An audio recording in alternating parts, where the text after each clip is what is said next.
Durant les dernières années de sa vie, l'archevêque émérite de Douala a tout fait pour ramener la paix dans les régions anglophones. C'est l'intitulé d'un post de nos confrères de Actu Cameroun sur leur page Facebook. La suite, dans un instant.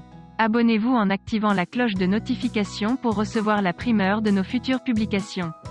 Voici les détails de son post dans son intégralité. Le cardinal Christian Toumi, 91 ans, est décédé aux premières heures de ce samedi le 3 avril 2021. Le célèbre prélat a rendu l'âme des suites de maladie dans une formation hospitalière à Douala. La nouvelle a été annoncée par Monseigneur Samuel Cléda, l'archevêque métropolitain de Douala ce matin au cours d'une messe de Pâques à la cathédrale Saint-Pierre et Saint-Paul. Christian Wigan Toumi était l'unique cardinal du Cameroun. L'archevêque émérite de Douala depuis 2009, est né le 15 octobre 1930 à Kikaikelaki. C'est un village de Kumbo dans la région du Nord-Ouest.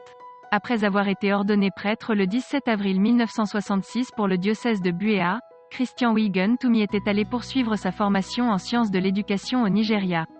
Ensuite à Londres, Grande-Bretagne, en théologie à l'Institut catholique de Lyon, France. C'est dans l'Hexagone qu'il obtient une licence et en philosophie à l'université de Fribourg, Suisse, où il décroche un doctorat. De retour dans son pays natal, il est nommé recteur du grand séminaire régional de Bambui dans l'archidiocèse de Bamenda. Résolution de la crise anglophone. Il est nommé évêque de Yagoua et consacré le 6 janvier 1980 par le pape Jean-Paul II en personne. Le 19 novembre 1982, il devient archevêque coadjuteur de Garoua, diocèse dont il devient archevêque le 17 mars 1984. Enfin, il devient archevêque de Douala le 31 août 1991, jusqu'à sa retraite.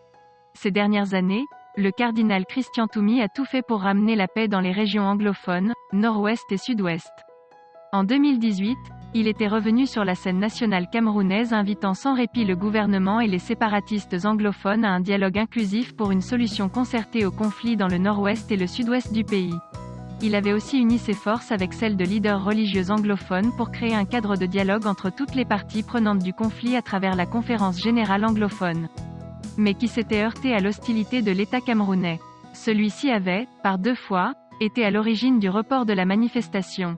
Il avait d'abord invoqué l'élection présidentielle, arguant que la conférence, prévue pour la fin août, pourrait perturber l'organisation du scrutin du 7 octobre 2018.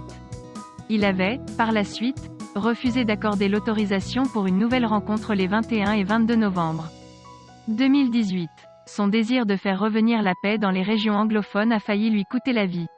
Le prélat a été plusieurs kidnappé avant d'être relâché par les combattants séparatistes. Veuillez prendre 3 secondes pour liker la vidéo et la partager.